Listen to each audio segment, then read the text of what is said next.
Margaret and H.A. Ray's Curious George Visits the Library. This is George. He was always a good little monkey and always very curious. Today, George and his friend, the man with the yellow hat, were at the library. George had never been to the library before. He had never seen so many books before either. Everywhere he looked, people were reading. Some people read quietly to themselves.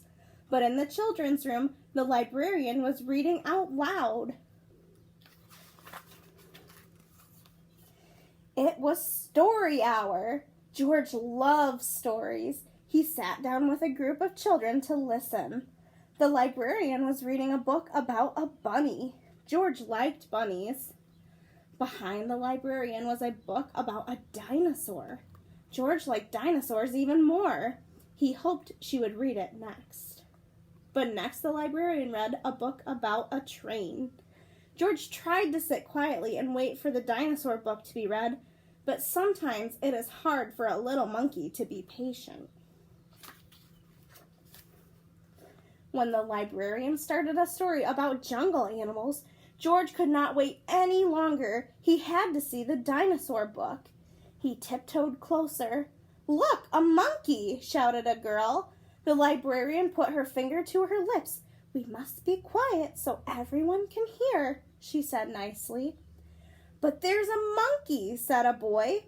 The librarian nodded and smiled. "Mm-hmm," she agreed. When she finished reading the jungle story, the librarian reached for the dinosaur book.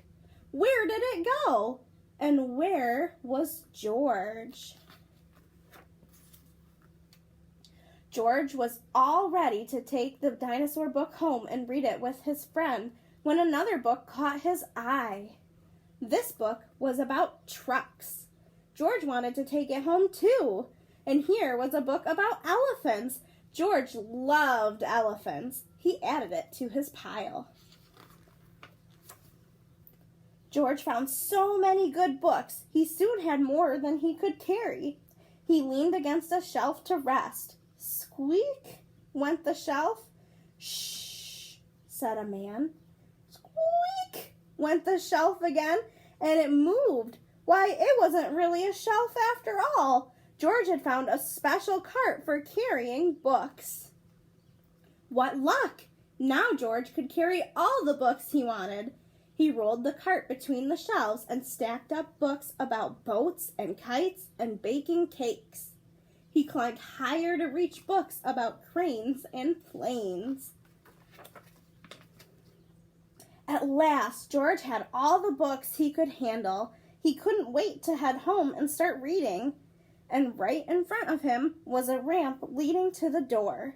George was curious. Could he roll the cart all the way home? Down the ramp George went. The cart rolled faster and faster. "Stop!" a library volunteer shouted. "Come back here with my cart!" But George was too excited to listen. The cart was picking up speed and George was having fun. Until, crash! George and the cart ran smack into a shelf of encyclopedias. Books flew up in the air, and so did George. He landed in a big pile right between O and P. "Oh no," moaned the volunteer when he saw the mess George had made. "How am I going to put all of these books away?" "I'd like to borrow this one," said a boy from Story Hour. "And I'll take this one," said a girl. With help from George and the children, the books were sorted in no time. Soon there was just a small pile of George's favorites left. "Would you like to take those books home with you?" the volunteer asked George. Then he took George to a special desk and helped him get his very own library card.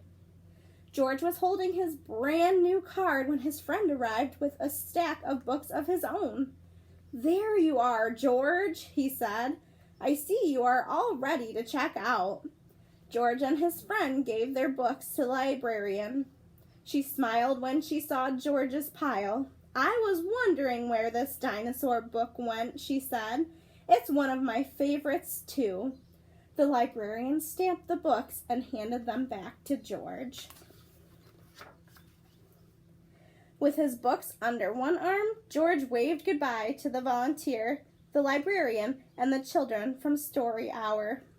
"Come see us again, George," the librarian said, waving back. "Enjoy your books." And he did. The end.